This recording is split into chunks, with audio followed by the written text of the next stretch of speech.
नमस्कार मेरे प्रिय मित्रों।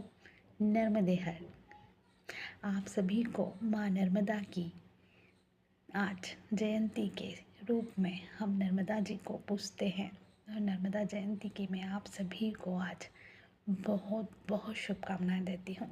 मैं माँ नर्मदा को उनके चरणों में कोटि कोटि प्रणाम करती हूँ, वंदना करती हूँ कि वो सदैव ऐसे ही हमारे सर पर अपना आशीर्वाद बनाए रखें।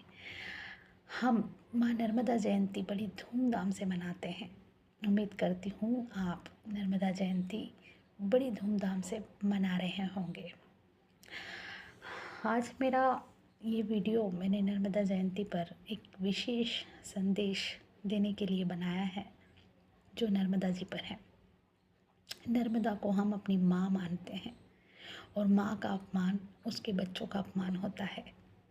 तो दोस्तों, जब भी आपको कहीं आप नर्मदा घाट पर जाएं, कहीं भी कभी भी जाएं नर्मदा घाट पर और आपको वहाँ पर कोई गंदगी दिखे, आपको कोई गंदा करते दिख जाए, आपको लगे कि वहाँ पे प्लास्टिक की बॉटल्स, प्लास्टिक की पन्नियाँ या फिर कोई गंदे कपड़े धो रहा है, उसमें मलमूत्र त्याग रहा है या उसके आजू बाजू नर्मदा के किनारे घाट पर यदि कोई गंदगी पड़ी है तो आप अपने द्वारा कुछ पैसे दे के किसी स्वीपर से उसे साफ़ करवाएं। ये कर्म आप जरूर करें, उससे आपको फल मिलेगा।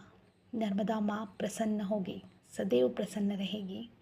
कहते हैं माँ गंगा और माँ नर्मदा दोनों ऐसी पवित्र, वैसे तो सारी नदियाँ ही पवित्र हैं, लेकिन माँ नर्मदा और माँ गंगा हमारी ऐसी पवित्र नदियाँ हैं जिन्हें नुकसान पहुँचाना मतलब हमारे अंदर आत्मा को नुकसान पहुँचाना है।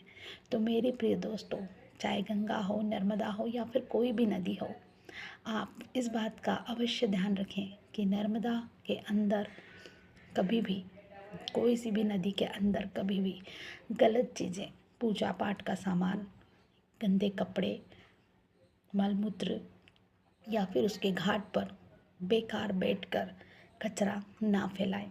यदि कोई फैला रहा है तो उसे मना करें, हाथ जोड़कर विनती करें। यदि वो नहीं समझ रहा है तो कोई बात नहीं, उससे बहस करने के बजाय आप वहाँ संकेत लिखवा दीजिए अपने जान पहचान वालों से। इतना तो हम कर ही सकते हैं।